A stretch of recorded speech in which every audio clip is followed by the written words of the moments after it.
أعوذ بالله من الشيطان الرجيم بسم الله الرحمن الرحيم الحمد للہ رب العالمین والصلاة والسلام علی نبینا محمد وعلی آلہ وصحبہ اجمعین اما بعد۔ آج ہم آغاز کریں گے سورہ یونس آیت نمبر 41 سے۔ اللہ رب العزت اس میں ارشاد فرماتا ہے وَإِن كَذَّبُوكَ فَقُلْ لِي عَمَلِي وَلَكُمْ عَمَلُكُمْ، وَإِن اور اگر، کذبو یہ جٹلائیں کا تجھے، فقل پس تو کہہ دے۔ دو الفاظ ہیں، فا الگ ہے، قل الگ ہے۔ فا کا معنی پس یا تو، یعنی کہ اگر آپ کو جٹلائیں تو کہہ دے یا پس آپ کہہ دیں۔ قل تو کہہ دے، کیا کہنا ہے؟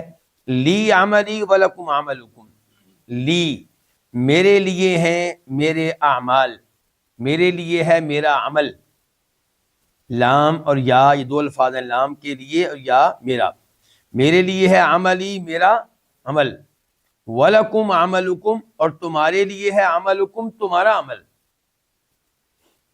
انتم تم، بریئون بری ہو، لا تعلق ہو، مما عمل اس سے جو میں کرتا ہوں، عملو میں کرتا ہوں، مما اصل میں ہے مین اور ما اس سے جو، وَأَنَا اور میں بریئن بری ہوں، لا تعلق ہوں، مما اس سے، من اور ما اس سے جو تعملون تم کرتے ہو۔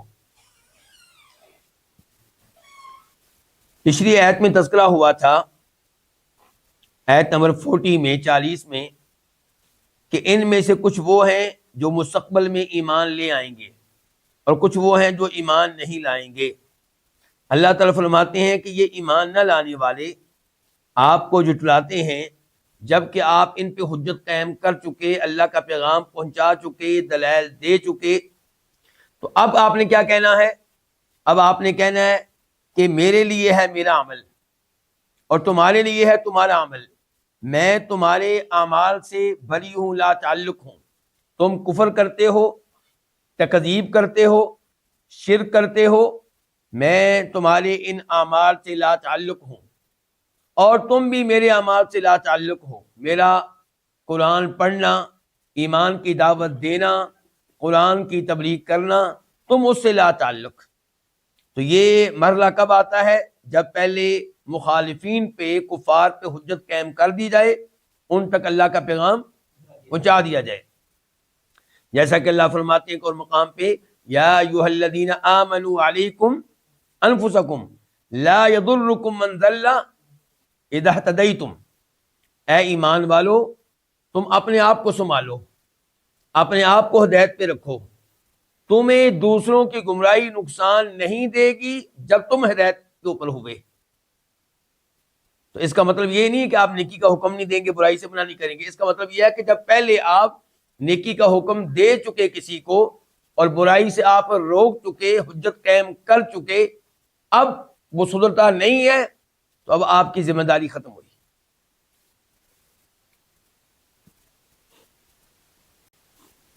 آیت نمبر 42 وَمِنْهُمْ، یہ تین الفاظ ہیں، واو کا معنی اور، من کا معنی سے، لیکن یہ من تبعیدیہ ہے، بعض کا معنی کچھ کا معنی، اور ان میں سے کچھ وہ ہیں، ان میں سے کچھ وہ ہیں، من جو یستمعون کان لگاتے ہیں، الیک آپ کی طرف،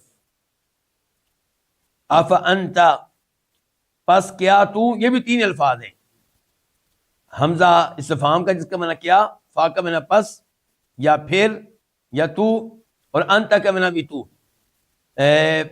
پس کیا تو، پھر کیا تو، تسمعو سنا سکتا ہے، الصم بہروں کو، الصم جمع ہے، واحد کیا اسم، ایک بہرا اس کو کہتے ہیں اسم، پس کیا تو بہروں کو سنا سکتا ہے، ولو کانوا لا یعقلون اور اگرچہ وہ لا یعقلون بات نہ سمجھتے ہوں۔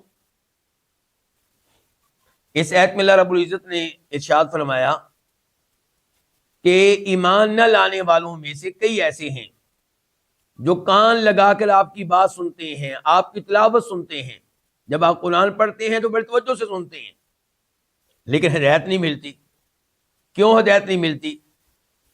کیونکہ وہ بہرے ہیں۔ وہ کیا ہیں؟ بہرے ہیں۔ اور بہرے سے کیا مراد ہے؟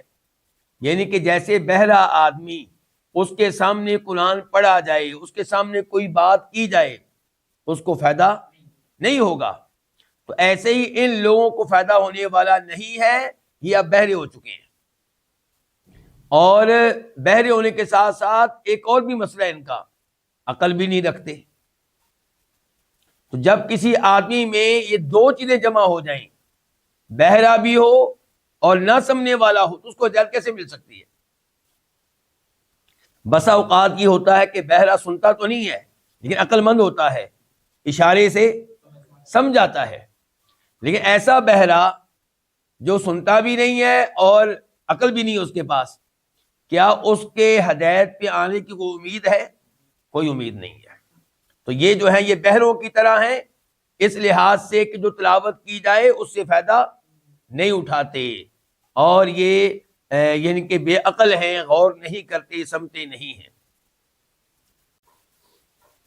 آیت نمبر 43 43، وَمِنْهُمْ، یہ بھی من تبعیضیہ ہے، اور ان میں سے کوئی وہ ہے، من جو، ینظرو دیکھتا ہے، الیکا تیری طرف، افانتا پس کیا تو، یہ بھی تین الفاظ ہیں، پس کیا تو تہدی ہدایت دے سکتا ہے، تہدی راستہ دکھا سکتا ہے، العمیہ اندھوں کو، العمیہ جمع ہے کس کی؟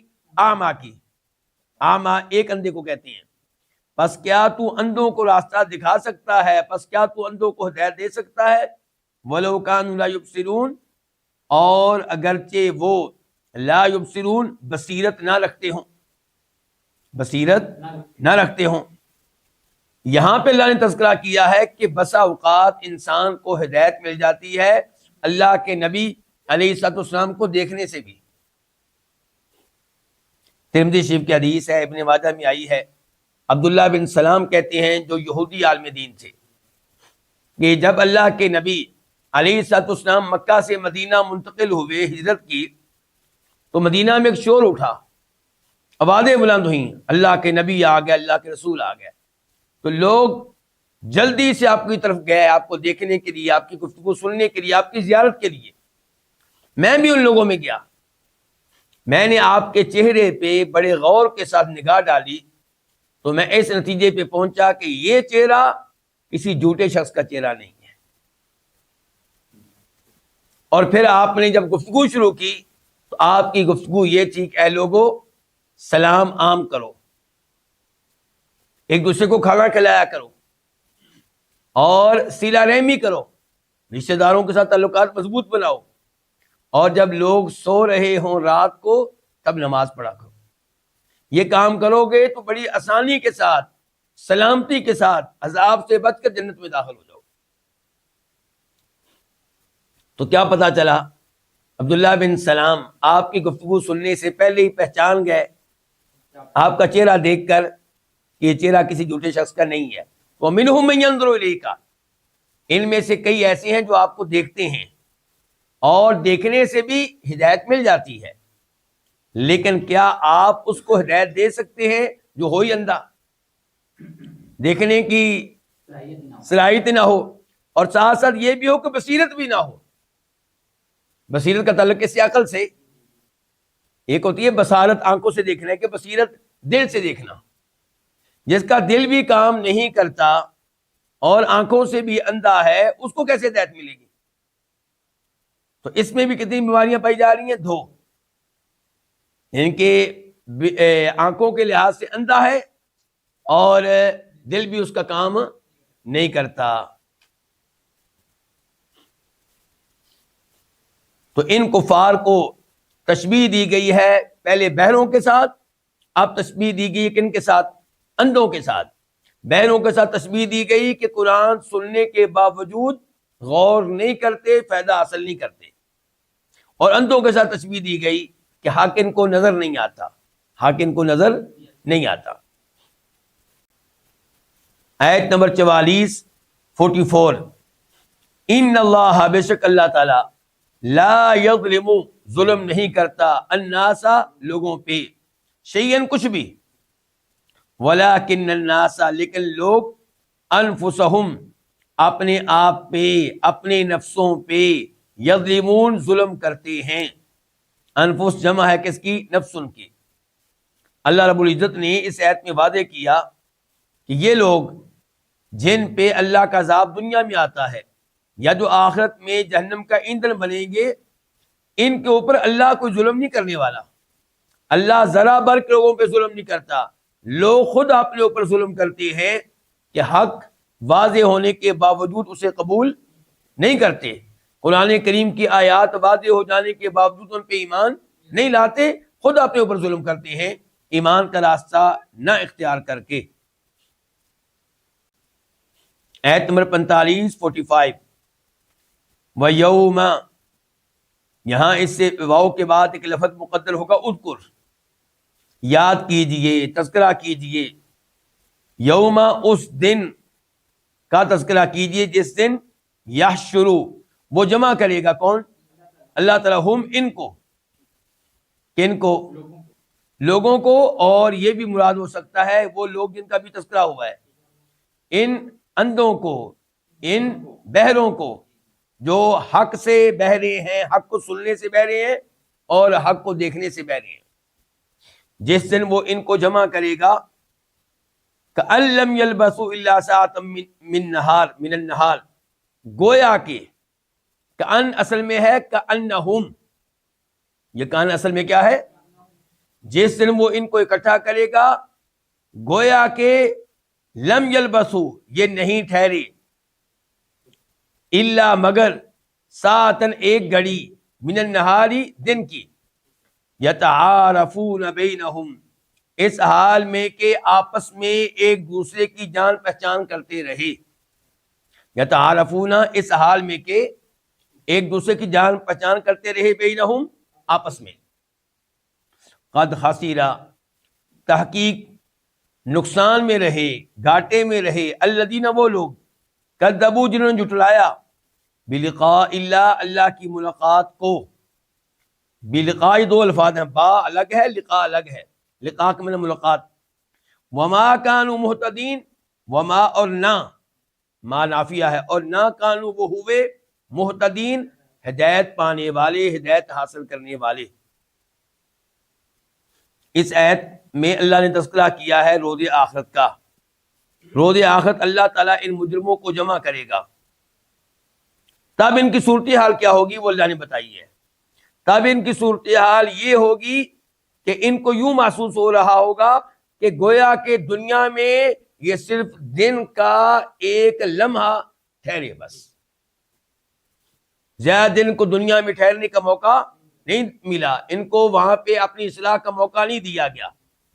ان کا اندازہ یہ ہوگا کہ دنیا میں ٹھہر کر آئے ہیں بس ایک گھڑی، اور وہ ایک گھڑی بھی گزر گئی آپس کے تعارف میں، وہ ایک گھڑی بھی گزر گئی آپس کے تعارف میں۔ یتعارفون، یہ حال ہوگا کس سے؟ لم یلبثوا سے، کہ گویا کہ یہ نہیں ٹھہرے مگر دن کی ایک گھڑی، اس حال میں کہ ایک دوسرے کی جان پہچان کرتے رہے، بینہم، آپس میں۔ اس سے یہ پتا چلا کہ اس دنیا کی آخرت کے سامنے کوئی حقیقت نہیں ہے۔ انسان کو دنیا میں اللہ نے 60 سال دیے، 70 سال دیے، 80 سال دیے، 90 سال دیے، 100 سال دیے، اور یہ کہہ رہا ہے کہ میں دنیا میں تو ایک گھڑی رہا ہوں، بس مجھے کوئی زیادہ موقع ہی نہیں ملا وہاں پہ۔ کیوں؟ آخرت کی ہولناکیوں کو دیکھ کر، آخرت کے عذاب کو دیکھ کر، آخرت کی شدت کو دیکھ کر وہ سارے مزے بھول جائے گا جو دنیا میں اڑاتا رہا، وہ ساری عیاشیاں، وہ گناہ، وہ موسیقی کی مجالس، وہ غیر عورتوں کے ساتھ مجالس، وہ سارے جو مزے لیتا رہا سب بھول جائے گا آخرت کا عذاب دیکھ کر۔ اور اب یہ کہہ رہا ہے کہ جناب ہم تو دنیا میں بس ایک لمحہ رہے ہیں دن کا۔ یہاں پہ ایک سوال اٹھتا ہے کہ یہاں پہ یہ کہہ رہے ہیں کہ ہم دنیا میں رہے ہیں دن کی ایک گھڑی، اور کئی آیات میں آتا ہے کہ ایک دن، ایک گھڑی، دن کی گھڑی نہیں بلکہ پورا ایک دن۔ اور کہیں پہ اس سے زیادہ وقت بھی آیا ہے. مثال کے طور پہ سورہ طٰہٰ یتخافتون بینہم ان لبثتم الا عشرا، آپس میں چپکے چپکے باتیں کر رہے ہوں گے اور کہہ رہے ہوں گے کہ لگتا ہے کہ دنیا میں ہم صرف 10 راتیں رہے ہیں. کتنی؟ اچھا یہاں پہ قرآن کہہ رہا ہے دن کی 1 گھڑی، وہاں پہ کہہ رہا ہے 10 راتیں. اب جو مسلمان نہیں ہوگا، اللہ پہ ایمان لانے والا نہیں ہوگا، وہ سمجھے گا قرآن میں کیا ہے؟ تضاد ہے. حقیقت کیا ہے؟ حقیقت یہ ہے کہ قیامت کا دن 50,000 سال کی مقدار کے برابر ہے. کتنے سال؟ ہم اگر کسی جگہ ہمیں جیل میں رکھا جائے، مثال کے طور پہ ہمیں جیل میں ڈال دیا جائے مثال کے طور پہ 10 سال 20 سال 30 سال، تو جیل میں رہتے ہوئے ہماری رائے تبدیل ہوتی رہے گی اس مدت کے بارے میں جو جیل سے باہر ہم نے گزاری ہے. یعنی کہ کبھی ہم کہیں گے جناب ساری زندگی جیل میں گزر گئی ہے، باہر تو ہم 1 دن ہی رہے ہیں سمجھو، کبھی کہے گا سمجھو 1 سال ہی رہے ہیں، کبھی کہہ رہا ہوگا سمجھو بس 2 سال ہی رہا ہوں. تو انسان کے خیالات تبدیل ہوتے رہیں گے اسی 1 دن میں. دن ہے لمبا. ایک ہی انسان کبھی سوچے گا کہ میں دنیا میں 10 راتیں رہ کر آیا ہوں، کبھی کہے گا 1 دن رہ کر آیا ہوں، کبھی کہے گا دن کی 1 گھڑی رہ کر آیا ہوں. اور ان آیات سے مراد یہ بھی ہو سکتا ہے کہ ایک مجرم گفتگو کرتے ہوئے کہے گا کہ میں دنیا میں 10 راتیں رہ کر آیا ہوں، دوسرا مجرم کہہ رہا ہوگا یوں لگتا ہے کہ ہم 1 دن رہ کر آئے ہیں، تیسرا کہہ رہا ہوگا دن کی 1 گھڑی رہ کر آئے ہیں. تو یہ کوئی عجیب بات نہیں ہے. یہ مختلف کیفیات ہیں اس دن کی اور اس دن کے مجرموں کی.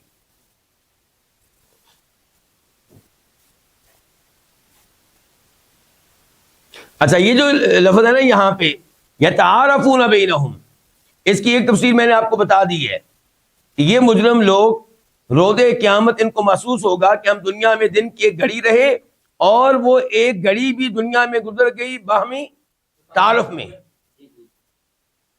اور دوسری تفسیر اس کی یہ ہو سکتی ہے کہ اللہ تعالیٰ ان مجرموں کو اکٹھا کرے گا اور انہیں یہ احساس ہو رہا ہوگا کہ ہم دنیا میں 1 گھڑی رہے.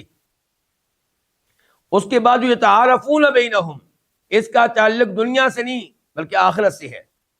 میدان حشر میں ایک دوسرے سے تعارف کر رہے ہوں گے، میدان حشر میں ایک دوسرے سے تعارف کر رہے ہوں گے اور ایک دوسرے کو ملامت بھی کر رہے ہوں گے. اچھا آپ لوگ وہ لوگ ہیں جو ہمارے مولوی تھے، ہمارے پیر تھے، آپ لوگوں نے ہمیں قبروں کی پوجا کرنے پہ لگائے رکھا، آپ لوگوں نے ہمیں بزرگوں سے مدد مانگنے پہ لگائے رکھا، اور وہ آپ کہیں گے نہیں نہیں ہمارا کوئی قصور نہیں، تم خود ہمارے پیچھے چل پڑے تھے، ہم نے تمہیں کہا تھا ہمارے پیچھے آؤ. تو اس قسم کی باتیں ان میں آپس میں تعارف ہو رہا ہوگا اور پھر قیامت کی ہولناکیوں کو دیکھ کر یہ گفتگو بھی ختم ہو جائے گی. تو یہ تعارفون بینہم اس جملے کا تعلق دنیا کی کیفیت سے بھی ہو سکتا ہے اور آخرت کی کیفیت سے بھی. اس کے بعد اللہ نے کہا کہ تحقیق خسارے میں رہے وہ لوگ جنہوں نے اللہ کی ملاقات کو جھٹلا دیا. جی ہاں، جس کا آخرت پہ ایمان نہیں ہے وہ خسارے میں رہے گا. دنیا میں بھی خسارہ، آخرت میں بھی خسارہ. آخرت میں ایمان نہ لانے کی وجہ سے، کافر ہو جانے کی وجہ سے جہنم میں جائے گا. اور دنیا میں کیا خسارہ ہے؟ جس کا آخرت پہ دنیا میں ایمان ہے، یہ ایمان اسے ابھارتا ہے نیک اعمال کرنے پہ. یہ ایمان اس کے گھر کے ماحول کو بھی اچھا رکھتا ہے. جس گھر کے رہنے والوں کا آخرت پہ پختہ ایمان ہوگا وہ کیا کریں گے؟ وہ کسی کے اوپر ظلم نہیں کریں گے، کسی پہ زیادتی نہیں کریں گے، ایک دوسرے کا خیال رکھیں گے. خامد بیوی پہ بہت زیادہ ظلم نہیں کرے گا، اللہ سے ڈرتا ہے. روز قیامت میں اللہ کو جواب کیا دوں گا؟ اور بیوی بھی خامد کی اطاعت اس وقت بھی کر رہی ہوگی جب خود تکی ہوئی ہوگی. گھر کے کام کرنے کو دل نہیں کر رہا، کھانا بنانے کو دل نہیں کر رہا، لیکن یہ سوچ کر کہ اللہ تعالیٰ مجھے اجر و ثواب دے گا، خامد کی خدمت کر رہی ہوں، بچوں کی خدمت کر رہی ہوں، ان کا کھانا بنا رہی ہوں. یعنی کہ آخرت پہ ایمان لانے کا فائدہ دنیا میں بھی ہے، آخرت میں بھی ہے. اور ایمان نہ لانے کا نقصان دنیا میں بھی ہے، آخرت میں بھی ہے.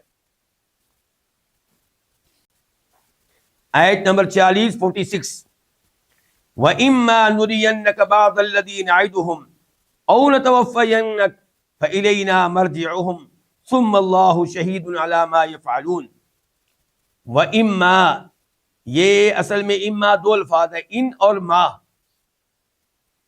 ان کا معنی کیا ہوتا ہے؟ اگر، اور ما زائدہ ہے، یہ ان کی تاکید کے لیے آیا ہے. اب ترجمہ ہم کیا کریں گے؟ اور اگر کبھی، اور اگر کبھی،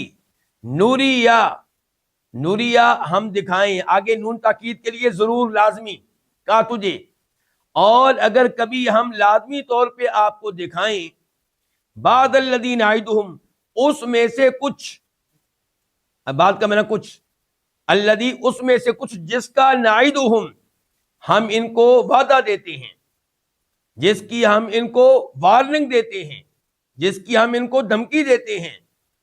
او یا نتوفا، ہم فوت کر لیں، آگے نون آ گیا لازمی طور پہ، یا ہم لازمی طور پہ فوت کر لیں کا تجھے. فَإِلَيْنَا، یہ بھی تین الفاظ ہیں، فا تو، پس، الا اور نا، پس ہماری طرف ہی ہوگا مرجعہم، ان کا لوٹنا. ثم اللہ، پھر اللہ تعالی، شہید، مطلع ہے، گواہ ہے، اچھی طرح مطلع، اچھی طرح گواہ ہے، علی ما یفعلون، ان اعمال پہ جو یہ کر رہے ہیں. اس آیت کی تفسیر کیا ہے؟ اللہ تعالیٰ کہتے ہیں کہ ہم ان کو وارننگ دیتے رہتے ہیں، کس کی؟ عذاب کی. اچھا، اب جو وارننگ ہم دیتے ہیں، جو وعید ہم سناتے ہیں، جو دھمکیاں ہم دیتے ہیں، اس میں سے کچھ ہو سکتا ہے اللہ کے نبی علیہ السلام آپ کی زندگی میں پورا ہو جائے، آپ کو دیکھنے کا موقع مل جائے. اور ایسا ہوا. مشرکین مکہ کو 10 سالی کے عذاب میں مبتلا کیا گیا، اور یہ آپ کی زندگی میں ہوا. حتیٰ کہ ابو سفیان آپ کے پاس آیا جب کہ وہ کافر تھا، کہ اللہ سے دعا کریں اللہ آپ کی قوم سے یہ عذاب ہٹا لے، ہم وعدہ کرتے ہیں کہ ہم مسلمان ہو جائیں گے. اور 10 سالی اتنی شدید تھی کہ وہ لوگ ہڈیاں تک کھاتے رہے، اتنی شدید تھی کہ آسمانوں کی طرف دیکھتے تھے تو بھوک کی وجہ سے آسمانوں و زمین کے مابین کیا نظر آتا تھا؟ دھواں ہی دھواں. کیا نظر آتا تھا؟ دھواں ہی دھواں. مردار کھا گئے، چمڑے کھا گئے، اتنی 10 سالی تھی. اللہ کا عذاب آیا. پھر اللہ کا یہ بھی عذاب آیا کہ بدر کی لڑائی میں تعداد زیادہ ہونے کے باوجود، ہتھیار زیادہ ہونے کے باوجود 70 قتل ہوئے اور 70 قیدی بنے. جنگ خندق میں بھی شکست ہوئی بری. تو اللہ تعالیٰ فرماتے ہیں اگر کبھی ہم آپ کو لازمی طور پہ دکھائیں اس عذاب میں سے کچھ جس کی ہم ان کو دھمکی دیتے رہتے ہیں، تو یہ تو اچھا ہو گیا.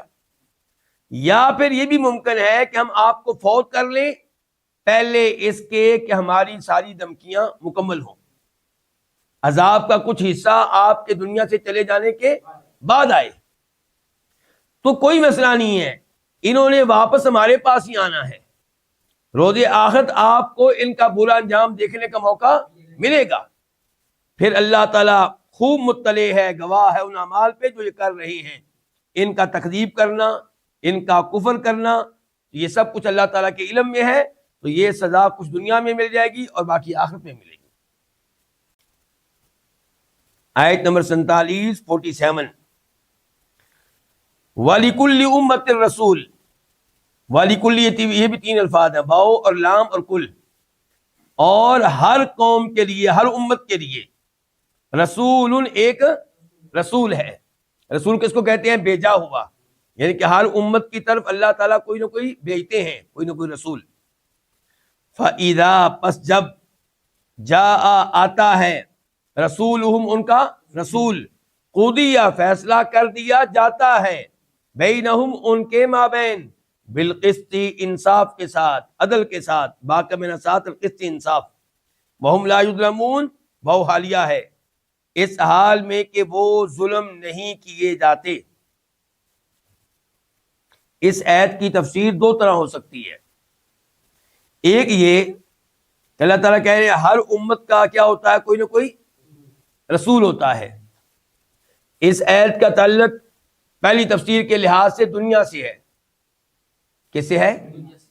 کہ دنیا میں ہر قوم کی طرف اللہ کسی نہ کسی رسول کو بھیجتے ہیں، یا رسول کے نمائندہ آئے گا، کوئی عالم دین آئے گا، اللہ کا پیغام پہنچتا ہے۔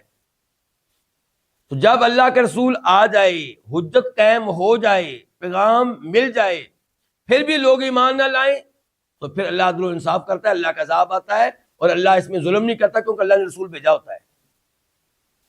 وَمَا كُنَّا مُعَذِّبِينَ حَتَّى نَبْعَثَ رَسُولًا، ہم ہرگز عذاب دینے والے نہیں ہیں جب تک کہ ہم رسول نہ بھیج لیں۔ اور دوسرے نمبر پہ یہ کہ اس آیت کا تعلق ہے آخرت سے، کہ ہر امت کی طرف کوئی نہ کوئی رسول دنیا میں آیا، تو روز قیامت جب اللہ کی عدالت لگے گی، جب میدان حشر قائم ہوگا، تب ان کا رسول حاضر ہوگا۔ وہ اس قوم نے رسول کے ساتھ کیا سلوک کیا وہ رسول بتائے گا، پھر اس کے مطابق اس کی قوم کے مابین فیصلہ ہوگا، اور کسی قسم کا ظلم نہیں ہوگا۔ اس تفسیر کے لحاظ سے یہ آیت اس آیت کے مطابق ہے، فَكَيْفَ إِذَا جِئْنَا مِن كُلِّ أُمَّةٍ بِشَهِيدٍ وَجِئْنَا بِكَ عَلَى هَؤُلَاءِ شَهِيدًا، کہ ہم ہر امت میں سے، ہر قوم میں سے کوئی نہ کوئی گواہ لے کر آئیں گے، اور آپ کی جو قوم ہے ان کے اوپر آپ کو گواہ بنا کر لائیں گے۔ اس دوسری تفسیر کے مطابق وہ آیت بھی ہوگی، وَأَشْرَقَتِ الْأَرْضُ بِنُورِ رَبِّهَا وَوُضِعَ الْكِتَابُ وَجِيءَ بِالنَّبِيِّينَ وَالشُّهَدَاءِ وَقُضِيَ بَيْنَهُم بِالْقِسْطِ وَهُمْ لَا يُظْلَمُونَ، یعنی کہ زمین چمک اٹھے گی اپنے رب کے نور سے روز قیامت، اور اعمال نامہ رکھ دیا جائے گا، اور نبیوں کو اور گواہوں کو لایا جائے گا، حاضر کن کو کیا جائے گا؟ نبیوں کو اور دیگر گواہوں کو بھی، اور بھی کئی گواہ ہیں نا۔ مثال کے طور پہ جہاں ہم کوئی عمل کرتے ہیں اس کی دیواریں گواہ ہیں، ہمارے ہاتھ گواہ بنیں گے، یہ چمڑا گواہی دے گا، ہمارے اعضاء گواہی دیں گے، علماء گواہی دیں گے، زمین گواہی دے گی، تو یہ گواہ لائے جائیں گے اور لوگوں کے درمیان فیصلہ کیا جائے گا، اور کسی قسم کا ظلم نہیں ہوگا۔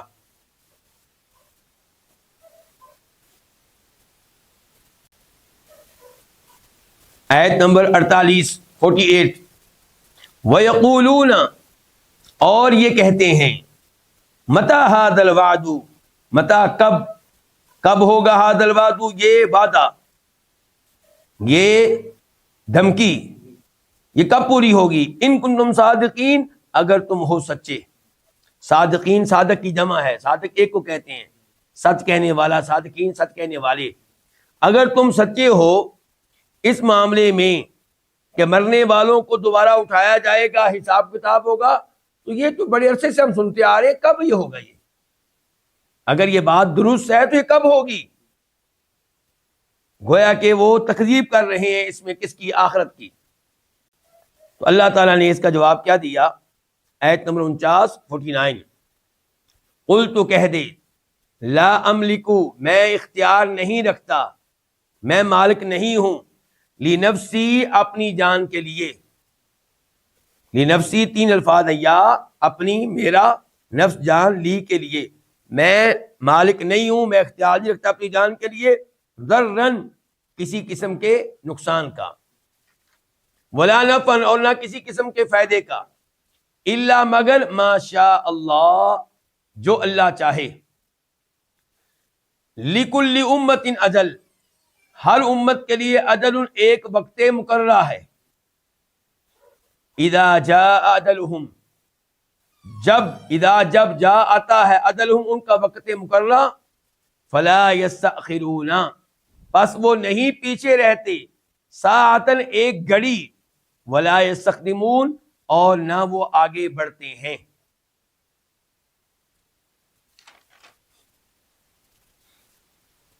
نبی علیہ الصلوۃ والسلام کو حکم دیا گیا کہ آپ ان لوگوں کو جواب دیں جو کہتے ہیں کہ یہ کب دھمکی پوری ہوگی اگر تم ہو سچے۔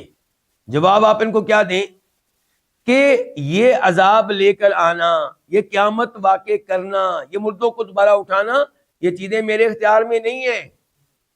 میں نے تمہیں یہ کبھی نہیں کہا کہ میں یہ کام کروں گا، میرا کام ہے تبلیغ کرنا، میرا کام ہے اللہ کا پیغام پہنچانا۔ یہ بھی اللہ نے بتایا ہے کہ قیامت آئے گی، حساب کتاب ہوگا، عذاب آ سکتا ہے، یہ سب چیزیں اللہ کی طرف سے ہیں۔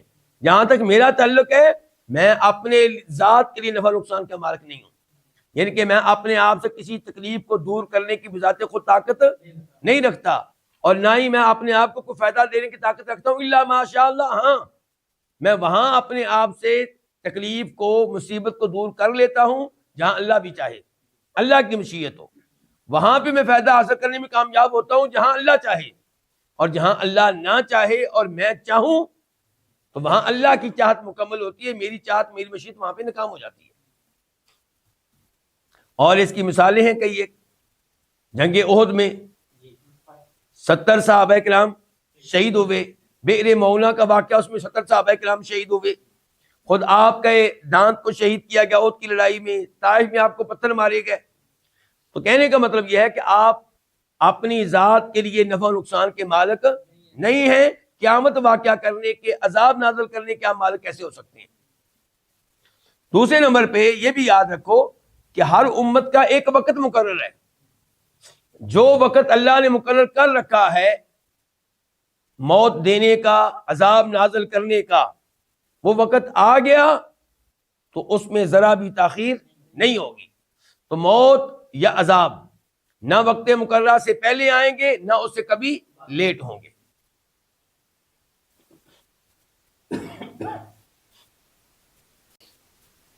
آیت نمبر 50 قل، تو کہہ دے، اے اللہ کے نبی تو کہہ دے، ارأیتم، یہ کس معنی میں ہوتا ہے؟ اخبرونی کے معنی میں، مجھے بتاؤ، ان اگر عطا آئے کم تم پہ، عذابہ، اس کا عذاب، کس کا عذاب؟ اللہ کا، بیاتن، رات کے وقت، او نہارن، یا دن کے وقت، ماذا، کون سی چیز ہے، یستعجلو منہ المجرمون، جس کو مجرم جلدی طلب کرتے ہیں، منہ، اس میں سے، اس عذاب میں سے۔ اس آیت کی تفسیر کیا ہے؟ یہ دوسرا جواب ہے ان کے اس مطالبے کا کہ یہ وعدہ کب پورا ہوگا، یہ عذاب کب آئے گا، یہ قیامت کب قائم ہوگی۔ فرمایا آپ ان سے کہہ دیں کہ اگر اللہ کا عذاب آ جائے رات کے وقت یا دن کے وقت تو یہ عذاب ہے، عذاب، یہ کوئی انعام نہیں ہے جس کو مانگتے پھر رہے ہو، یہ عذاب ہے، یہ کوئی ٹافیاں نہیں ہے، یہ کوئی شہد نہیں ہے، یہ کوئی میٹھی چیز نہیں ہے۔ تو وہ کیا چیز ہے اس عذاب میں سے جس کو مجرم جلدی طلب کرنا چاہ رہے ہیں؟ آیت نمبر 51 اسم، کیا پھر، اذا، جب، ما، یہ زائدہ ہے توکید کے لیے، اذا کی توکید کے لیے، کیا پھر جب بھی، یا پھر کیا پھر جو ہی، وقع، وہ واقع ہوگا، وہ کیا؟ عذاب، آمنتم، تم ایمان لے آؤ گے، بھی، اس پہ، یہ سوالی انداز ہے، کیا پھر جب بھی، جو ہی، وہ واقع ہوگا تم اس پہ ایمان لے آؤ گے؟ الآن، تو پھر اللہ کی طرف سے کیا آواز آئے گی؟ الآن سے پہلے ایک لفظ مقدر ہوگا، پشیتا یقالو، پھر تب تم سے کہا جائے گا کہ تم اس وقت ایمان لے بھی آئے، پھر تم سے کہا جائے گا الآن، کیا مطلب؟ کیا اب، یعنی کہ اب، الآن آمنتم، اب ایمان لائے ہو، کیا اب ایمان لائے ہو؟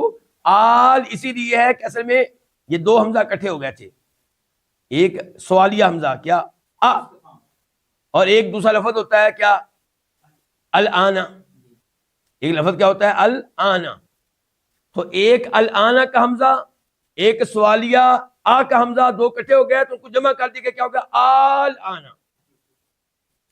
کیا اب، آگے کیا لفظ پوشیدہ ہوگا، الآن آمنتم، کیا اب تم ایمان لائے ہو، آگے واو حالیہ، جب کہ، قد، تحقیق، کنتم، تم تھے، بھی، اس کو، تستعجلون، جلدی طلب کرتے، کیا اب، حالانکہ تم اس کو جلدی طلب کیا کرتے تھے، یعنی کہ اب وہ چیز آ گئی جس کا تم مطالبہ کرتے تھے، لاؤ لاؤ لاؤ، اب اللہ کا عذاب آ گیا، اب ایمان لانے کا کوئی فائدہ نہیں ہے۔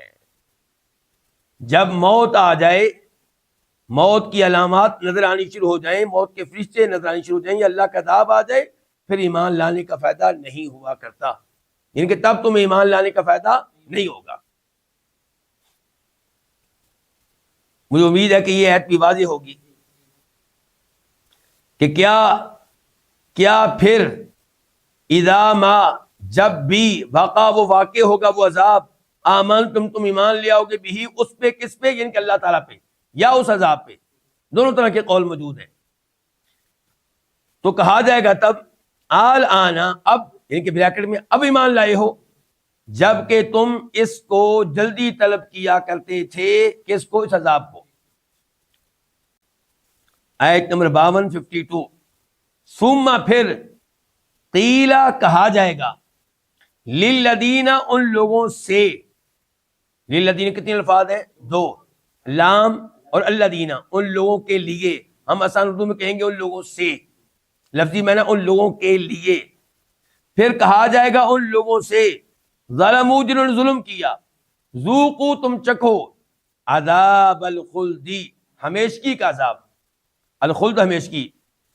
حل نہیں، تجزون تمہیں بدلہ دیا جا رہا ہے، بدلہ دیا جائے گا، الا مگر بما کنتم تکسبون ان اعمال کے مطابق. اعمال کس کا معنی ہے؟ بریکٹ میں. مگر ان اعمال کے مطابق ما جو کنتم تکسبون تم کمایا کرتے تھے.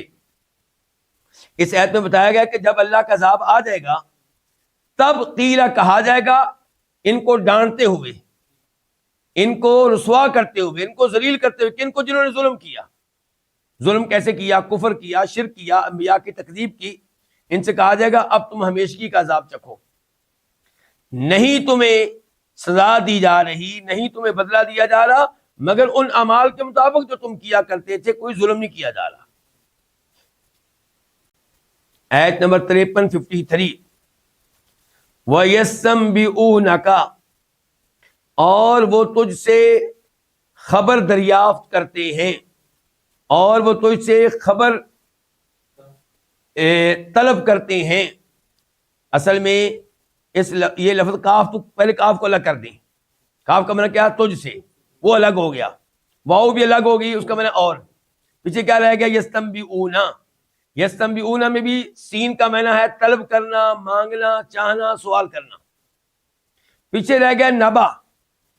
نبا کس کو کہتے ہیں؟ خبر کو. نبا کس کو کہتے ہیں؟ ہاں اب دیکھیں، وَيَسْتَنبِئُونَكَ اور یہ تجھ سے خبر کے بارے میں سوال کرتے ہیں. احق ہوا، کیا حق ہے ہوا وہ، کیا حقیقت ہے وہ، کیا سچ ہے وہ. قل تو کہہ دے ای ہاں، وربی میرے رب کی قسم. یہ واؤ قسمیہ ہے، اور ربی میرا رب. آپ کہہ دیں ہی ہاں، آپ کہہ دیں ای ہاں، وربی میرے رب کی قسم. انہو بے شک وہ، لحق البتہ ایک حقیقت ہے، البتہ ایک سچ ہے. وما اور نہیں ہو انتم تم بموجزین عاجز کر دینے والے. اچھا آپ بموجزین میں 2 الفاظ ہیں، ایک با اور ایک موجزین. یہ با کیا ہے؟ اس کو کہتے ہیں زائدہ. یہ آتی ہے تاکید کے لیے، معنی پکا کرنے کے لیے. یہاں یہ کس کا معنی پکا کر لی؟ ماں کا. ماں کا معنی کیا کیا ہم نے؟ نہیں. اب باغ ملا کے ہم کہیں گے اور تم، انتم تم، اور تم ہرگز نہیں ہو موجزین عاجز کر دینے والے، بے بس کر دینے والے. کیا تفسیر ہے اس آیت کی؟ کہ یہ آپ سے سوال کرتے ہیں کہ کیا یہ حقیقت ہے کہ لوگوں کو قبروں سے اٹھایا جائے گا، دوبارہ کھڑا کیا جائے گا جبکہ وہ مٹی ہو چکے ہوں گے، ہڈیاں ریزہ ریزہ ہو چکی ہوں گی؟ کیا یہ حقیقت ہے؟ یعنی کہ مذاق اڑانے کے انداز میں کہیں گے، تکذیب کے انداز میں وہ لوگ کہیں گے. آپ نے آگے سے کیا کہنا ہے؟ آپ نے کہنا ہاں میرے رب کی قسم بے شک یہ البتہ حقیقت ہے. اچھا آپ نے جو جواب دینا ہے اس میں کئی تاکیدات ہیں. ایک تو آپ نے قسم اٹھانی ہے، قسم اٹھانے سے بات کیا ہوتی ہے؟ پختہ اور پکی. دوسرے نمبر پہ آپ نے کہنا انا کا معنی کیا ہوتا ہے؟ کہ جو بات بتا رہا ہوں وہ بغیر کسی شک کے ہے، اس میں شک و شبہ کی گنجائش نہیں ہے. پھر آپ نے کہنا لا حق، حق. یہ 2 الفاظ ہے، لام اور حق. لام کا معنی ہم کرتے ہیں البتہ، یقیناً، یہ بھی تاکید کے لیے ہے. تو 3 طرح کی تاکیدات استعمال کر کے آپ نے کہنا کہ بے شک یہ بات درست ہے، حق ہے، سچ ہے، شک و شبہ کی کوئی گنجائش نہیں ہے۔ وما انتم بمعجزین، اور جب یہ عذاب آئے گا، جب قیامت واقع ہوگی، تم بھاگ نہیں سکو گے۔ بمعجزین، تم اللہ کو عاجز کر دینے والے نہیں ہو۔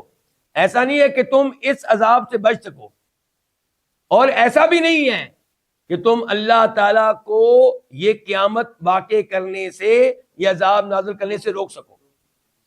تم کچھ نہیں کر سکتے۔ یہ جو اللہ تعالیٰ نے تاکید کی ہے قیامت کے واقع ہونے کے بارے میں، یہ وہی انداز ہے جو سورہ تغابن میں ہے۔ زعم الذین کفروا ان لن یبعثوا قل بلی وربی لتبعثن ثم لتنبؤن بما عملتم وذلک علی اللہ یسیر، کہ ان لوگوں کا دعویٰ ہے جنہوں نے کفر کیا کہ وہ قطعاً اٹھائے نہیں جائیں گے، جو مر گیا کہانی ختم۔ قل، آپ آگے سے کہہ دیں، بلا، کیوں نہیں، وربی، میرے رب کی قسم، لتبعثن، تمہیں لازمی طور پہ دوبارہ اٹھایا جائے گا، پھر تمہیں ان اعمال کے بارے میں بتایا جائے گا تم دنیا میں کرتے رہے، اور یہ چیز اللہ کے لیے بڑی آسان ہے، اللہ کے لیے کچھ مشکل نہیں ہے۔ آیت نمبر 54، ولو، اور اگر، انا، بے شک، لکل نفس ظلمت، ہر اس جان کے لیے ہو جس نے ظلم کیا۔ ہر کس کا معنی کلی، نفس کا معنی جان، ظلمت جس نے ظلم کیا، ظلمت صفت ہے نفس کی۔ اور اگر یقینی طور پہ، انا کا معنی کیا کر رہے ہیں، یقینی طور پہ، اور اگر یقینی طور پہ ہر نفس، ہر اس نفس کے لیے جس نے ظلم کیا ہو، کیا ہو، ما فی الارض، جو کچھ زمین پہ ہے، وہ سارا مال جو زمین پہ ہے، یہ ہر اس نفس کے لیے ہو جس نے ظلم کیا۔ لفتدت، یہ بھی دو الفاظ ہیں، لام وہی جس کا تاکید کا، البتہ یقیناً وہ فدیے کے طور پہ پیش کر دے بھی ہی اس کو، اس مال کو۔ وَأَسَرُّ النَّدَامَةَ، اور اسرو، وہ چھپائیں گے، وہ چھپائیں گے، سر سے نا، سر سے، اور وہ چھپائیں گے ندامت، ندامت کو، پشیمانی کو، لما، جب، رأو، وہ دیکھیں گے، العذاب، عذاب کو، وقودیا، اور فیصلہ کر دیا جائے گا، بینہم، ان کے مابین، بالقسط، عدل کے ساتھ، انصاف کے ساتھ، وہم لا یظلمون، جبکہ وہ ظلم نہیں کیے جائیں گے، وہ حالیہ ہے، جبکہ، حالانکہ۔ اس آیت میں اللہ نے بتایا کہ ہر وہ نفس جس نے ظلم کیا، ظلم سے مراد یہاں پہ کیا ہوگا، ظلم اکبر، شرک کیا، کفر کیا، نبیوں کی تکذیب کی، ایمان نہ لے کر آئے، ان میں سے ہر ایک کے پاس وہ سارا مال ہو، وہ ساری نعمتیں ہوں، وہ ساری مخلوقات ان کی ملکیت ہو، تو زمین پہ ہیں۔ تو جی زمین پہ کتنا سرمایہ ہے اس وقت، ہم نہیں گن سکتے، اللہ کو تو معلوم ہے کہ ہم نہیں گن سکتے۔ یہ سارے کا سارا خزانہ ہر کافر کے پاس موجود ہو، تو وہ چاہے گا کہ عذاب سے مجھے بچا لیا جائے، عذاب سے میری جان چھوٹ جائے، اور یہ سارا مال اسے لے لیا جائے، وہ سارے کا سارا مال بطور فدیہ پیش کرنے کے لیے تیار ہوگا، لیکن اللہ تعالیٰ قبول کرنے کے لیے تیار نہیں ہوگا، اور اس کے پاس یہ مال ہوگا بھی نہیں۔ یہ تو اللہ تعالیٰ کہہ رہے ہیں کہ فرض کر لیں، لو، فرض کر لیں ان میں سے ہر کافر کے پاس وہ سارا مال ہو جو آج زمین کے اوپر موجود ہے، تو وہ چاہے گا کہ میں یہ مال بطور فدیہ پیش کروں، اور میری اس عذاب سے کیا چھوٹ جائے، جان چھوٹ جائے۔ اللہ تعالیٰ کہتے ہیں صورتحال اتنی خطرناک ہوگی، اس کے ساتھ ساتھ یہ لوگ ندامت کو چھپائیں گے، جب عذاب کو دیکھیں گے نا تو عذاب کو دیکھتے ہی پریشان ہو جائیں گے، عذاب کو دیکھتے ہی پریشان ہو جائیں گے، لیکن اپنی پچھتاوے کو، جو کہ دنیا میں ہم نے کیا کیا، کتنا بڑا ہم نے گناہ کیا، نبیوں پہ ایمان نہ لا کر، شرک کر کے، کفر کر کے، اللہ کے رسولوں کا مذاق اڑا کے، لیکن اپنے اس افسوس کو، ندامت کو، پشیمانی کو چھپائیں گے، ڈرتے ہوئے کن سے، اپنے پیروکاروں سے، اپنے دوستوں سے، رشتہ داروں سے، کہ وہ تانا دیں گے کہ دنیا میں تجھے ہم سمجھاتے رہے، دنیا میں تو ہمارا بھی لیڈر، ہمارا بھی بیڑا کر کیا تو نے، کوئی کہے گا ہم تجھے سمجھاتے رہے، کوئی کہے گا تو نے ہمارا بیڑا بھی کر کیا. ان تانوں سے بچنے کے لیے اپنے افسوس، پچھتاوے، ندامت کو کیا کریں گے؟ چھپائیں گے. اللہ کہتے ہیں ان کے مابین عدل و انصاف کے ساتھ فیصلہ کیا جائے گا اور ان پہ کوئی ظلم نہیں کیا جائے گا.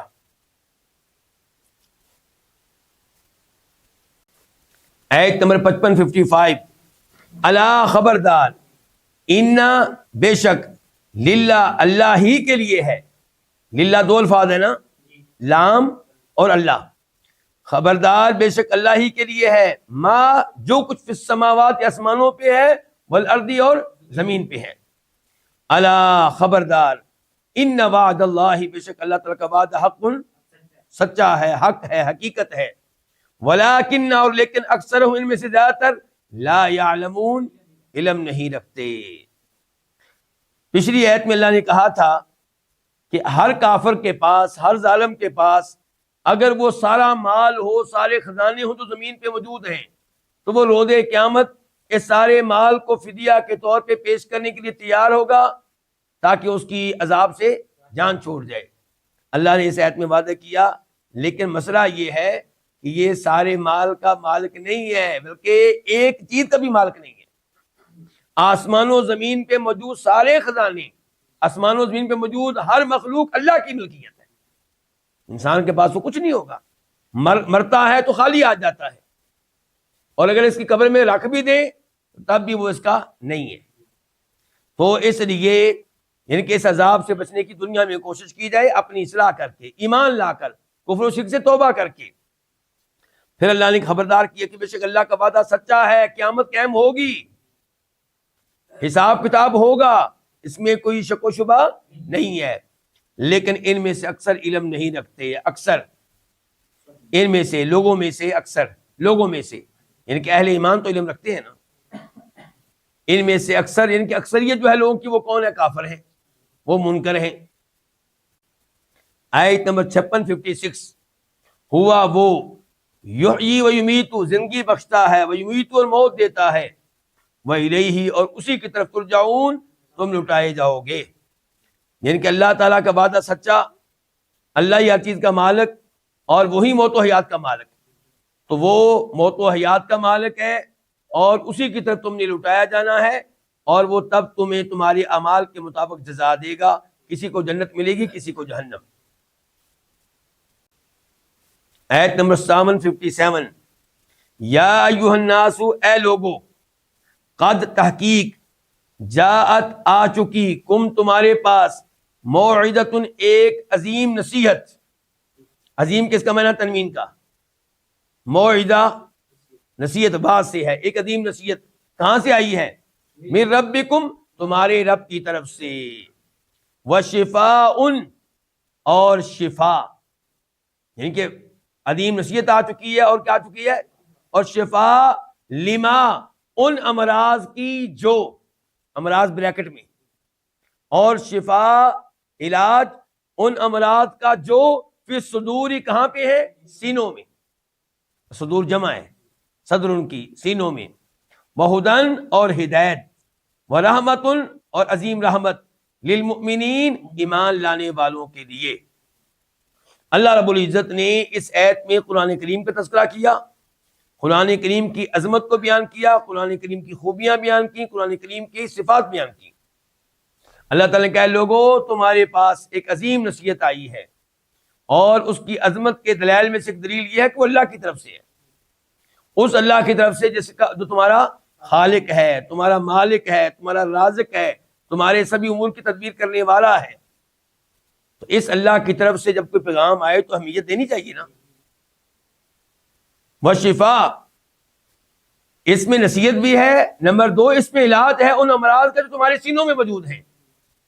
تمہارے سینوں میں کیا ہے؟ کفر، شرک، منافقت، حسد، ریاکاری. تو سینے میں جو امراض ہیں ان کا علاج اس قرآن میں موجود ہے. وہدن، اور یہ قرآن ہدایت ہے، یعنی کہ راستہ دکھانے والا ہے، جنت کا راستہ. ورحمت، اور یہ رحمت ہے اللہ کی طرف سے، کن کے لیے؟ مومنوں کے لیے. یعنی کہ اللہ نے تو نازل کیا سب کے لیے، لیکن اس سے فائدہ کون اٹھاتے ہیں؟ صرف اہل ایمان۔ تو قرآن کریم کے اتنے اوصاف بتا کر اللہ نے ہمیں توجہ دلائی ہے کہ ہم اس قرآن کو اہمیت دیں اور اس کو سمجھیں، اس پہ غور و فکر کریں۔ آیت نمبر 58 قل تو کہہ دے بفضل اللہ وبرحمتہ فبذلک فلیفرحوا، کہ اللہ تعالیٰ کے فضل پہ، وبرحمتہ اور اس کی رحمت پہ، فبذلک پس اسی پہ، فلیفرحوا پس چاہیے کہ وہ خوش ہوں، ہوا یہ خیر بہت بہتر ہے، مما اصل میں کیا تھا؟ من اور ما، اس مال سے، مال بریکٹ میں، اس مال سے جس کو یجمعون یہ جمع کر رہے ہیں۔ یہاں پہ بتایا گیا کہ ان کو اللہ کے فضل، اس کی رحمت پہ خوش ہونا چاہیے۔ اللہ کا فضل دین اسلام، اللہ کی رحمت قرآن۔ تو دین اسلام اور قرآن یہ اللہ کا فضل بھی ہے، اللہ کی رحمت بھی ہے، اور اس کے علاوہ بھی کئی چیزیں اللہ کا فضل، اللہ کی رحمت ہے، لیکن بات ادھر ہی آ جائے گی۔ مثال کے طور پہ اللہ کے رسول علیہ السلام بھی اللہ کا فضل، اللہ کی رحمت ہے۔ تو اللہ کا فضل اور اللہ کی رحمت، اللہ کے رسول ہیں، قرآن ہے، دین ہے، بات ایک ہی ہے۔ تو اللہ کہتے ہیں کہ اس اللہ کے فضل اور اس کی رحمت پہ ان کو خوش ہونا چاہیے، اور یہ چیز بہت بہتر ہے اس مال سے، اس دنیا سے جس کو جمع کر رہے ہیں۔ تو ان کو چاہیے کہ اہمیت دیں کس کو؟ قرآن کو۔ اہمیت دیں کس کو؟ دین اسلام کو۔ اہمیت دیں کس کو؟ اللہ کے رسول علیہ الصلوۃ والسلام کو۔ اچھا، یہ آیت جو ہم پڑھ رہے ہیں، اس آیت کو بدعتی لوگ پیش کیا کرتے ہیں عید میلاد النبی صلی اللہ علیہ وسلم کے ثبوت کے طور پہ، کہ اس آیت سے پتہ چلا کہ نبی علیہ السلام کی آمد کی خوشی منانی چاہیے، کیونکہ اللہ تعالیٰ کہہ رہے ہیں کہ اللہ کے فضل اور اس کی رحمت پہ خوش ہونا چاہیے۔ تو پہلی بات تو یہ ہے کہ یہاں پہ کہا گیا خوش ہونا چاہیے، خوشی منانا نہیں کہا گیا۔ فرحت کا تعلق دل سے ہوتا ہے، دل کی خوشی سے ہوتا ہے، اس کا تعلق جلوس نکالنے سے، جھنڈیاں لگانے سے نہیں ہے۔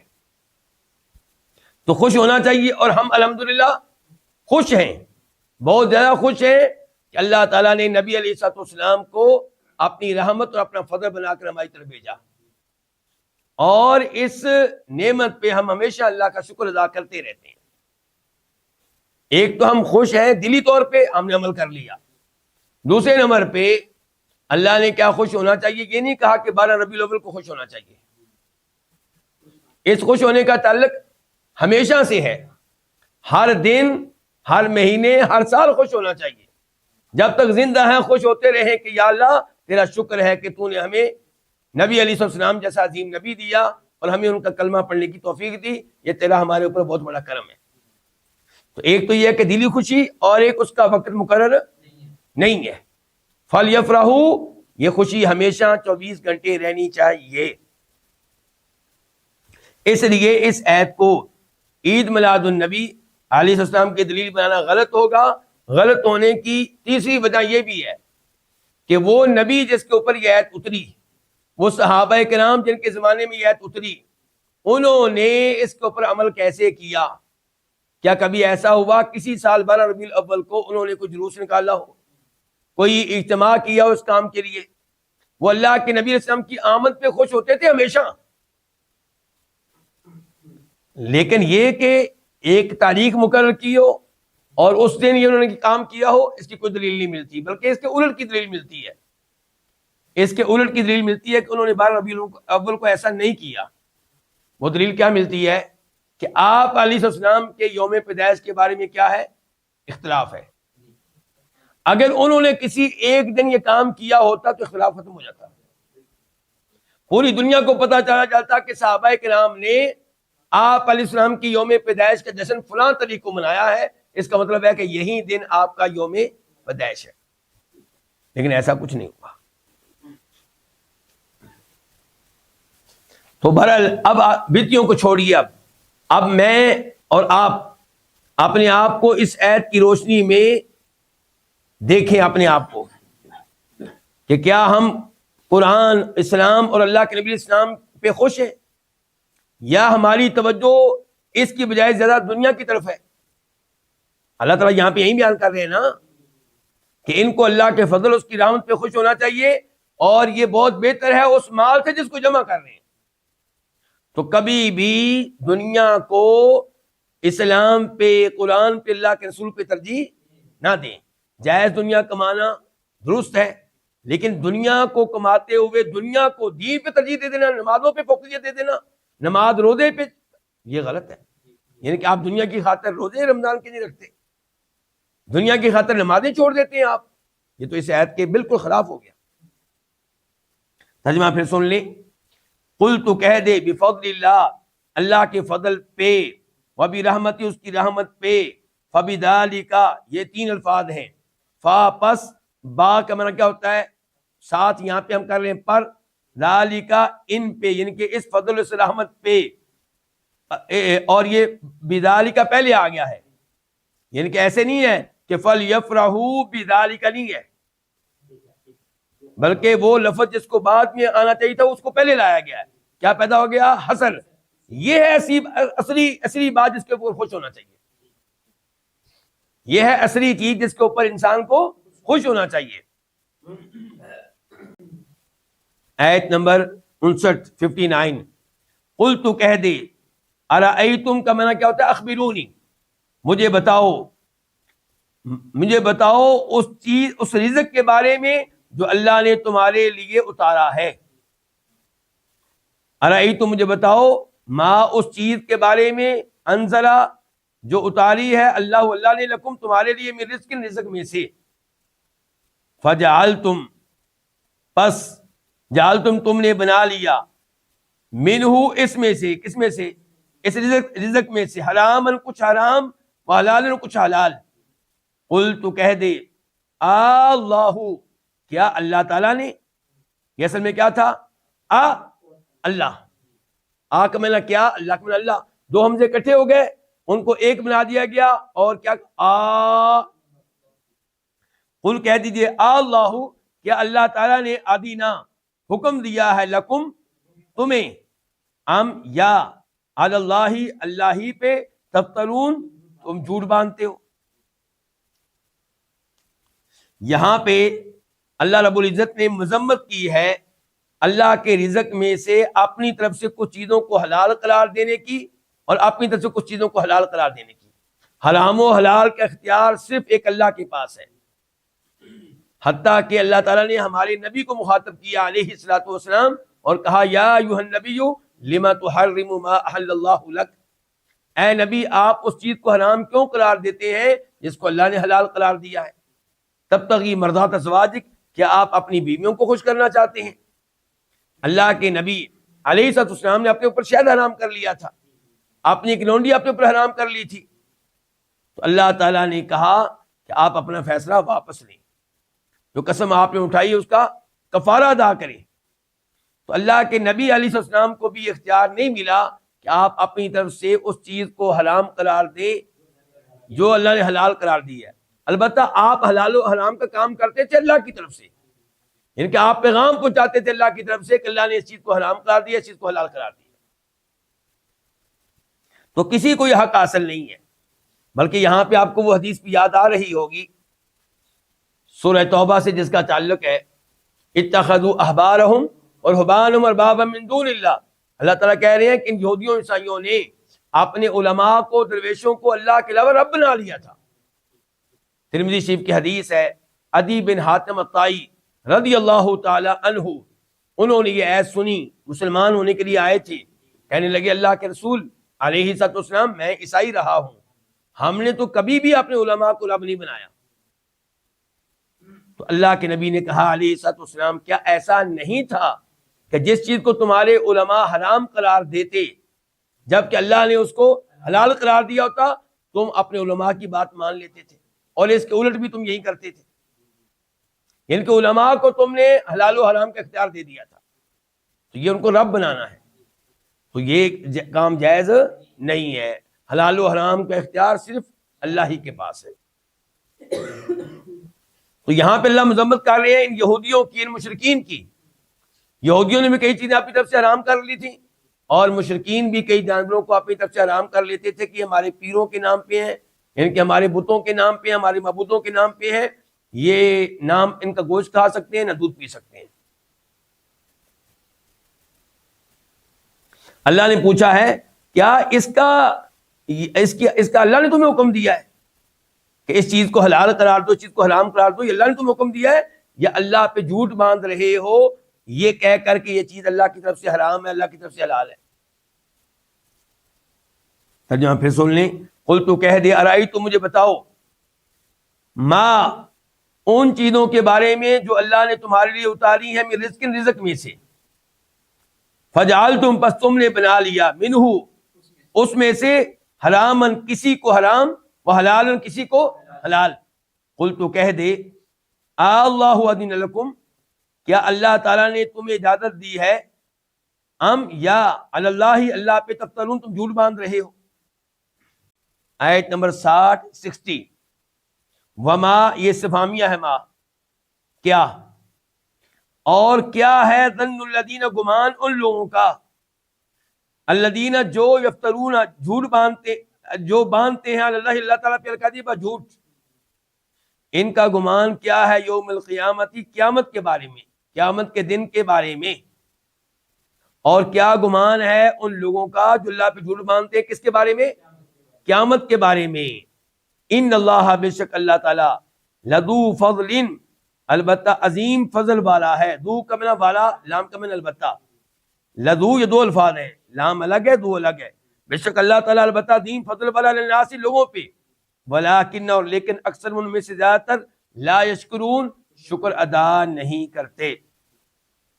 اللہ تعالیٰ یہاں پہ فرما رہے ہیں کہ یہ لوگ جو اللہ پہ جھوٹ باندھتے ہیں اور اپنی طرف سے کہتے ہیں کہ یہ چیز حرام ہے اور یہ چیز حلال ہے، اور ظاہر کرتے ہیں کہ یہ سارے احکام اللہ کی طرف سے ہیں، ان کا گمان روز قیامت کے بارے میں کیا ہے کہ قیامت کے دن کیا اللہ ان سے سوال نہیں کرے گا؟ کیا اللہ ان کا مواخذہ نہیں کرے گا؟ کیا اللہ ان کو سزا نہیں دے گا؟ اللہ تعالیٰ لوگوں پہ بڑا فضل کرنے والا ہے، اللہ نے لوگوں کو بڑی نعمتیں دی ہیں، اللہ نے عقل دی ہے، اللہ نے نبی بھیجے ہیں، اللہ نے کتابیں نازل کی ہیں، اللہ مہلت دے رہا ہے، لیکن ان میں سے زیادہ تر لوگ شکر ادا نہیں کرتے، اور شکر ادا کرنے کا طریقہ یہی تھا کہ ایمان لے آتے اور حلال و حرام میں اللہ تعالیٰ کا حکم معلوم کرنے کی کوشش کرتے اور اس کے مطابق چلتے۔ آیت نمبر 61 وما اور نہیں، تکون تو ہوتا ہے، فی شأن کسی معاملے میں، کسی حالت میں، اور نہیں تو ہوتا کسی حالت میں، وما اور نہیں تتلو تو تلاوت کرتا تو پڑھتا، من قرآن کسی قسم کا قرآن، منہ اس کی طرف سے، اس کا کیا مطلب ہے؟ منہ سے مراد اللہ تعالیٰ، یعنی کہ اللہ کی طرف سے نازل ہونے والے قرآن میں سے تو کچھ نہیں پڑھتا، ولا تعملون اور نہیں تم کرتے، من عمل کسی قسم کا کوئی عمل، الا مگر، کلنا ہم ہوتے ہیں، علیکم تم پہ، شہودن شاہد، گواہ، اذ جب، تفیدون تم مشغول ہوتے ہو، فیہ اس میں۔ اچھا یہاں پہ ایک تو آپ یہ دیکھیں کہ من قرآن، یہ من قرآن کا من زائدہ ہے تاکید کے لیے، کسی قسم کا قرآن یعنی کہ قرآن میں سے کچھ بھی، ولا تعملون من عمل اور نہیں تم کرتے کسی قسم کا کوئی عمل، من زائدہ توکید کے لیے، وما یعزب اور نہیں مخفی رہتی، ماں کا معنی نہیں، یعزب اور نہیں مخفی رہتی، نہیں پوشیدہ رہتی، نہیں غیب رہتی، عن ربی کا تیرے رب سے، من مثقال ذرۃ ذرہ برابر کوئی چیز، من یہ بھی زائدہ ہے، ورنہ مثقال جو ہے یعزب کا فاعل بن رہا ہے، اور نہیں تیرے رب سے غیب رہتی ذرہ برابر کوئی چیز، فی الارض زمین میں، ولا فی السماء اور نہ ہی آسمان میں، ولا اصغر اور نہ کوئی چھوٹی چیز، من ذالک اس سے، ولا اکبر اور نہ کوئی بڑی، الا مگر، وہ ایک بعد ایک کتاب میں ہے. یہ اللہ کے بعد ایک لفظ مقدر ہوگا، پوشیدہ ہوگا، ہیا ہوا، مگر وہ فی کتاب مبین ایک بعد ایک کتاب میں ہے. یہاں پہ اللہ رب العزت کے علم کے بارے میں بتایا گیا ہے کہ ہم جو کچھ کرتے ہیں، اللہ کے نبی جو کچھ کرتے تھے، صحابہ کرام جو کچھ کرتے تھے، ایک ایک چیز اللہ تعالیٰ کے علم میں ہوتی تھی.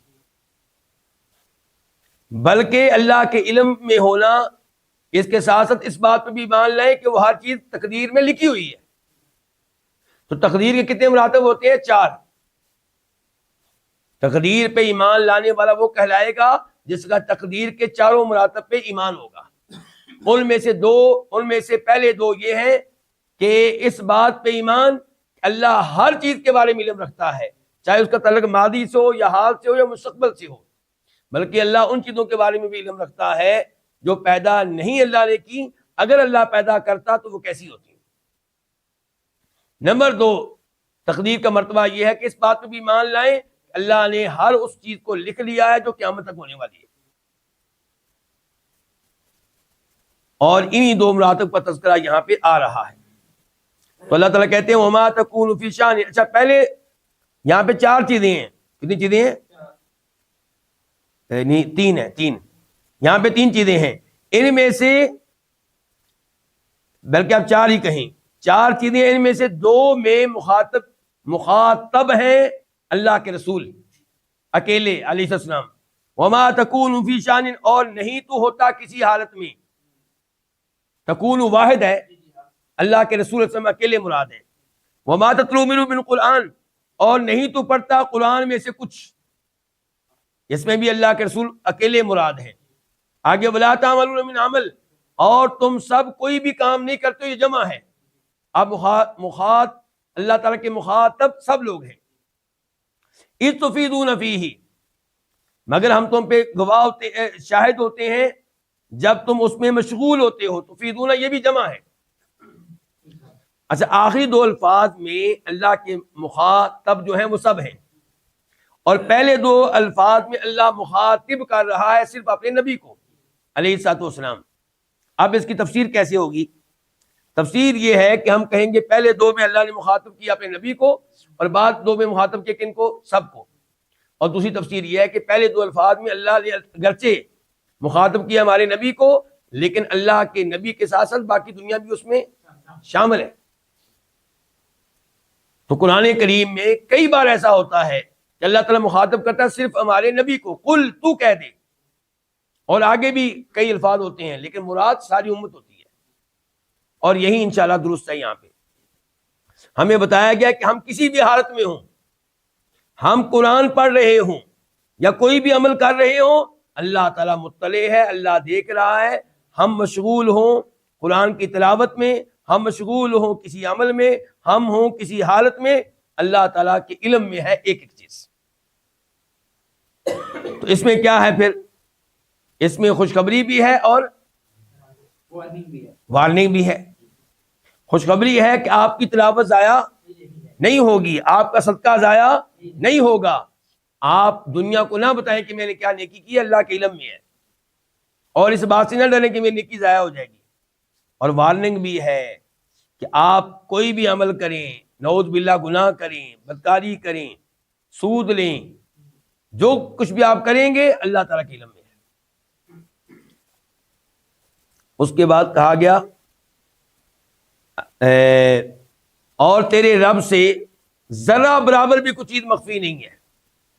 ذرہ چھوٹی سی چھوٹی چیز ہوئی، سب سے چھوٹی چیونٹی کو بھی ذرہ کہتے ہیں، اور ذرہ اس کو بھی کہتے ہیں جسے آپ دیکھتے ہیں اس وقت جب آپ کے گھر کا روشن دان وہاں سے دھوپ آ رہی ہو گھر کے اندر، اور اس دھوپ کے اندر آپ دیکھتے ہیں چھوٹے چھوٹے ذرات ہیں، پکڑنا چاہیں تو آپ پکڑ نہیں سکتے، اتنے چھوٹے ہیں.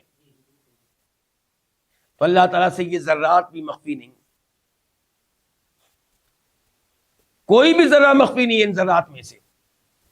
تیرے رب سے کوئی بھی ذرہ مخفی نہیں ہے، نہ زمین پہ اور نہ آسمان پہ. اور اس ذرے سے چھوٹی چیزیں بھی جو ہیں وہ بھی اللہ سے مخفی نہیں ہیں. اور اس ذرے سے بڑی چیزیں بھی اللہ سے مخفی نہیں ہیں، بلکہ ہر چھوٹی بڑی یہ چیز اس کی تحریر موجود ہے، صرف اللہ کے علم میں نہیں ہے، اس کی تحریر موجود ہے، اس کا تذکرہ موجود ہے وعدے کتاب میں، لوح محفوظ میں۔ اندازہ کیجئے انسان آج کمپیوٹر کرتا ہے، اتنے کمپیوٹر آنے کے باوجود بھی ہم یہ سب کچھ لکھ نہیں سکتے۔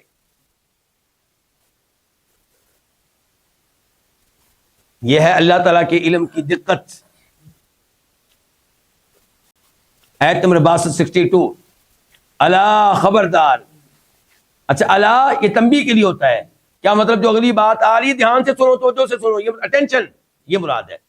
الا خبردار، انا بے شک، اولیاء اللہ، اللہ تعالیٰ کے ولی، اللہ کے دوست، اولیاء جمع ہے کس کی؟ ولی ان کی۔ بے شک اللہ تعالیٰ کے دوست، لا خوف علیہم، ان پہ کسی قسم کا خوف نہیں ہوگا، ولا ہم یحزنون، اور نہ وہ غمگین ہوں گے۔ الذین آمنوا، وہ جو اللہ کے ولی کون ہے؟ الذین، وہ جو آمنوا ایمان لائے، وکانوا یتقون، اور وہ ڈرتے تھے، بچتے تھے۔ ان دو آیات میں اللہ نے بتا دیا کہ اللہ تعالیٰ کے جو ولی ہے ان کا انجام کیا ہے، اور یہ بتا دیا اللہ کے ولی ہیں کون۔ اچھا ولی ہے کون؟ اللہ نے بتایا الذین آمنوا، جو ایمان لے آئے، یعنی کہ ہر اس چیز پہ ایمان لے آئے جس پہ ایمان لانا ضروری ہے۔ جو بھی چیز اللہ نے بتا دی قرآن میں، سب پہ ایمان لائے۔ جو چیزیں بھی اللہ کے نبی نے بتا دی صحیح حدیث میں، سب پہ ایمان لائے۔ جو ان میں سے کسی ایک چیز کا انکار کرے وہ اللہ کا ولی نہیں ہے۔ وَكَانُوا يَتَّقُونَ، دوسرے نمبر پہ وہ ڈرتے تھے، بچتے تھے، تقوی اختیار کرتے تھے۔ تقوی کہتے ہیں دو چیزوں کو، جس چیز کا اللہ نے حکم دیا اس کو مانیں، اس کی تعمیل کریں، اور جس چیز سے اللہ نے منع کر دیا اس سے دور رہیں۔ اللہ کا ہر حکم انہوں نے مانا اور اللہ کی منع کردہ ہر چیز سے دور رہے، یہ کیا ہو گیا؟ اللہ کا ولی۔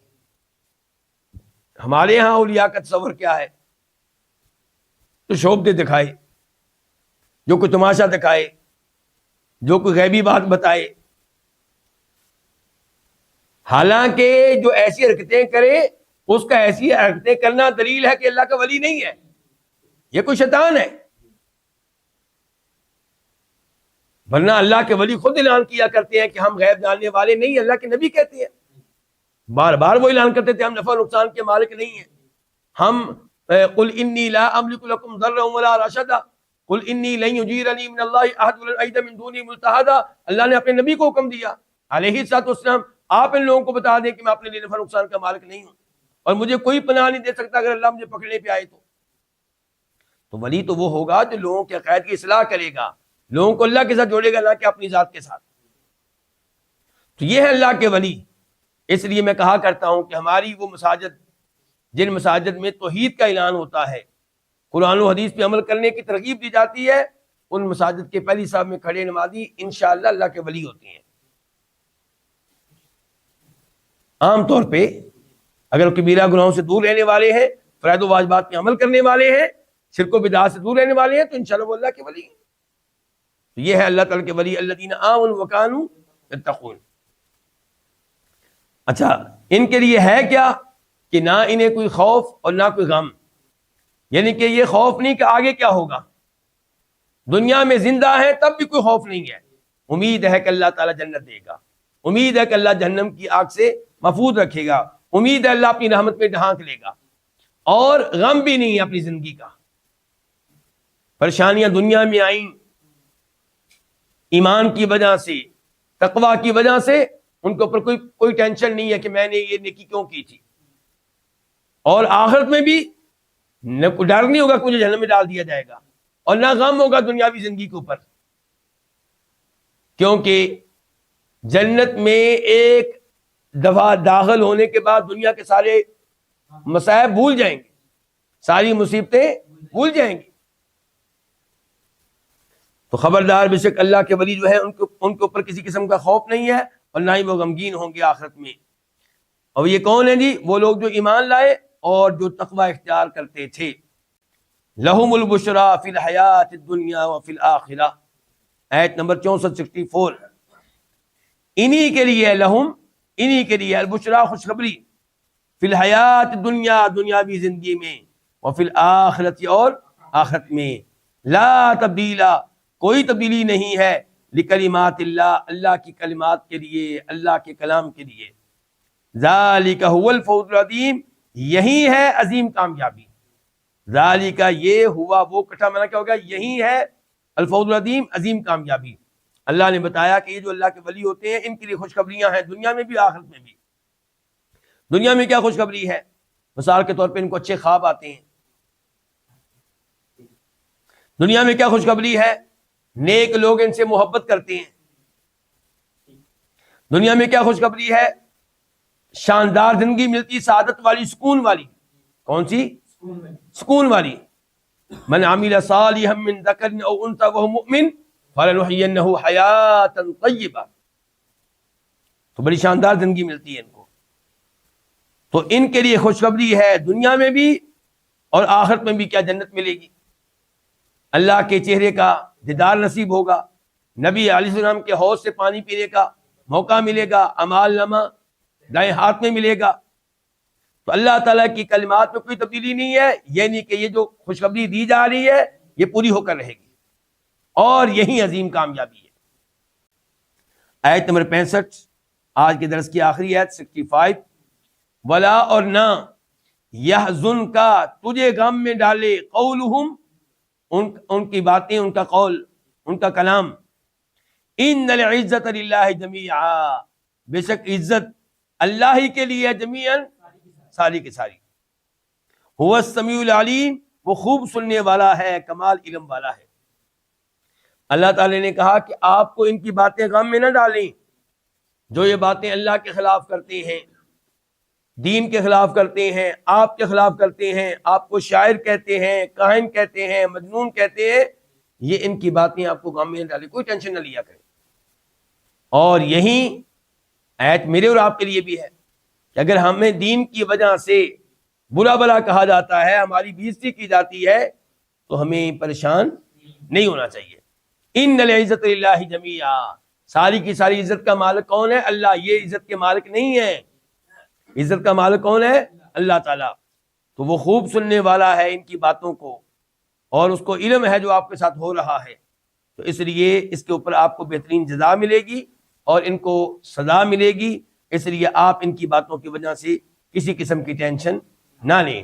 اللہ رب العزت سے دعا ہے کہ اللہ تعالیٰ ہمیں قرآن کریم کے ساتھ جڑے رہنے کی توفیق عنایت فرمائے، اور توحید پہ، سنت پہ استقامت دے، شرک و بدعات سے محفوظ رکھے، اور اللہ تعالیٰ اسلام اور مسلمانوں کو غلبہ عنایت فرمائے، اور کفر اور کافر اللہ تعالیٰ انہیں ذلیل و رسوا فرمائے، اور اللہ تعالیٰ مسلمانوں کی تمام پریشانیاں دور فرمائے۔ وآخر دعوانا الحمدللہ رب العالمین۔